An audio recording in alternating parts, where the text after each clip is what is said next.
Tamil channel என்றும் என்றென்றும். இன்னைக்கு எல்லாருக்கும் பிடித்தமான மைசூர் மசால் தோசை எப்படி பண்றதுன்னு பாப்போம். இது எங்க மாமியார் எனக்கு சொல்லி கொடுத்த ரெசிபி. இது எப்படி பண்ணலாம், இதுக்கு உண்டான சட்னியும் உருளைக்கிழங்கு மசாலாவும் எப்படி பண்ணணும்னு இப்ப பாப்போம். இப்ப தேவையான பொருட்களை நான் எடுத்து வச்சிருக்கேன். இப்போ சட்னிக்கு தேங்காய் எடுத்து வச்சிருக்கேன், பல்லு பல்லா கட் பண்ணி வச்சிருக்கேன். உடைச்ச கடலை இருக்கு, தேவையான அளவுக்கு பச்சை மிளகாய் எடுத்து வச்சிருக்கேன், கொஞ்சம் புதினாவோட போட்டு செஞ்சா மசால் தோசைக்கு நல்லா இருக்கும். புதினாவும் கருவேப்பிலையும் எடுத்து வச்சிருக்கேன். தேவையான அளவுக்கு உப்பு இருக்கு.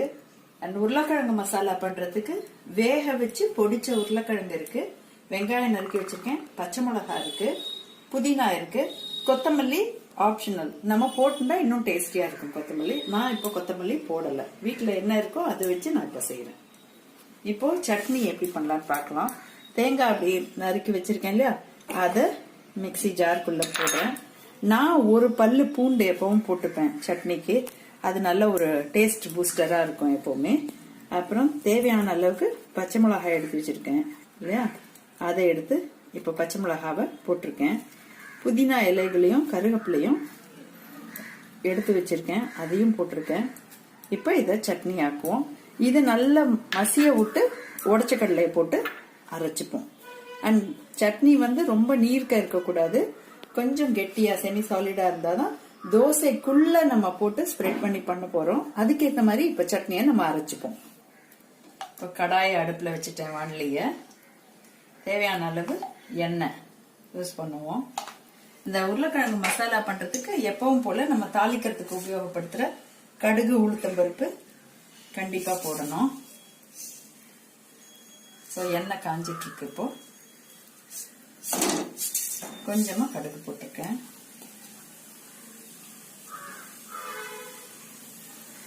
கடுகு தாளிச்சாச்சு. இப்ப கையில எடுத்து வச்சிருக்க உளுத்தம்பருப்பு போட்டிருக்கேன்.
பொடியா நறுக்கி வச்சிருந்த புதினாவை ஆட் பண்ணிருக்கேன். இப்ப இந்த உருளைக்கிழங்கை ஆட் பண்ண வேண்டியதுதான்.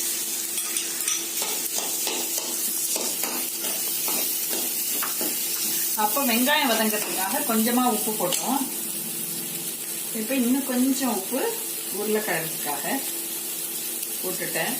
உப்பு கம்மியா இருந்தா பரவாயில்ல, கூட ஆயிடுச்சுன்னா கஷ்டம். கொஞ்சம் மஞ்சள் பொடி போட்டுக்கணும். நம்ம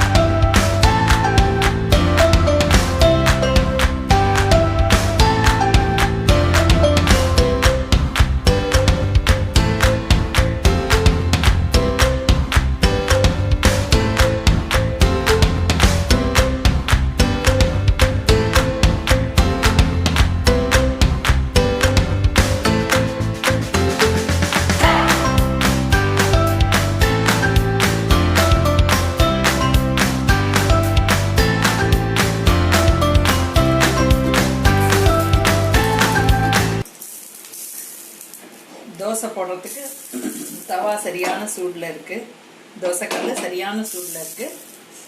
நம்ம சட்னி ரெடியாக இருக்குது. சட்னி செமி சாலிடாக, அதிகம் தண்ணியும் இல்லாமல் கெட்டியும் இல்லாமல் சட்னி ரெடியாக இருக்குது. உருளைக்கிழங்கு மசாலா ரெடியாக இருக்குது. எண்ணெயும் ரெடியாக எடுத்து வச்சுக்கிட்டேன். இப்போது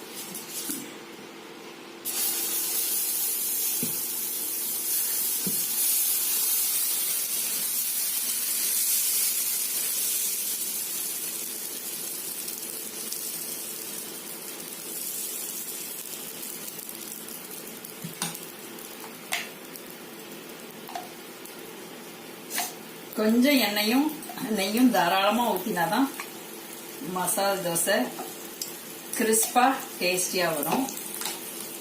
மசால் தோசைக்கு நெய்யும் எண்ணெயும் அவாய்ட் பண்ணவே முடியாது.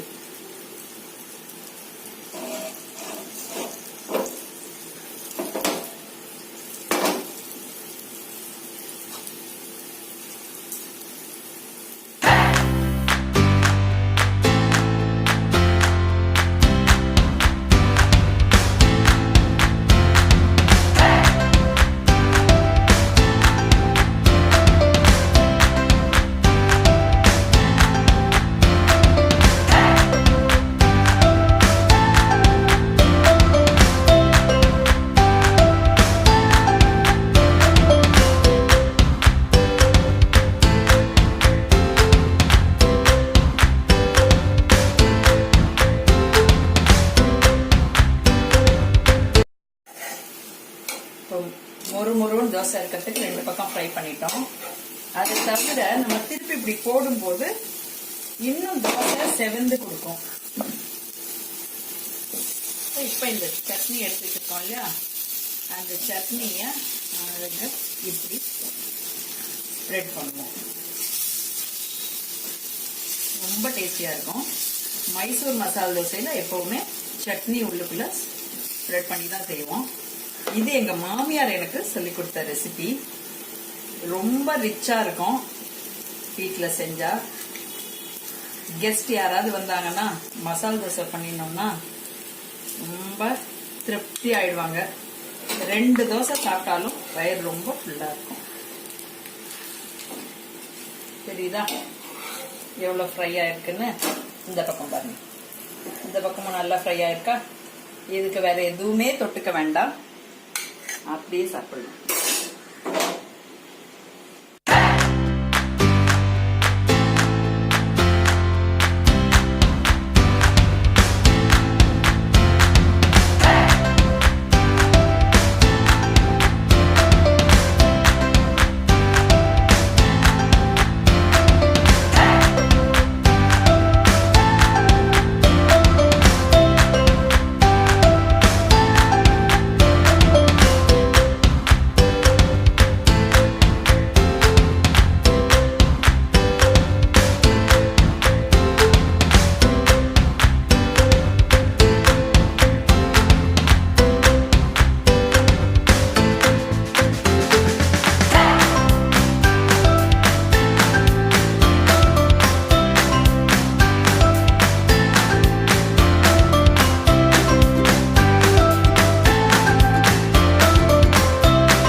இந்த வீடியோ உங்களுக்கு பிடிச்சிருந்ததுன்னா லைக் பண்ணுங்க, சப்ஸ்கிரைப் பண்ணுங்க. எங்களுடைய ரெகுலரான வீடியோ அப்லோட்ஸ் எல்லாம் உங்களுக்கு உடனே கிடைக்கணும் அப்படின்னா பக்கத்தில் இருக்கிற பெல் பட்டனை ப்ரெஸ் பண்ணுங்க. அந்த பெல் பட்டனை ப்ரெஸ் பண்ணுறதுனால உங்களுக்கு நோட்டிஃபிகேஷன் வரும். எங்களோட வீடியோக்களை நீங்கள் உடனே பார்க்கலாம். தேங்க்யூ.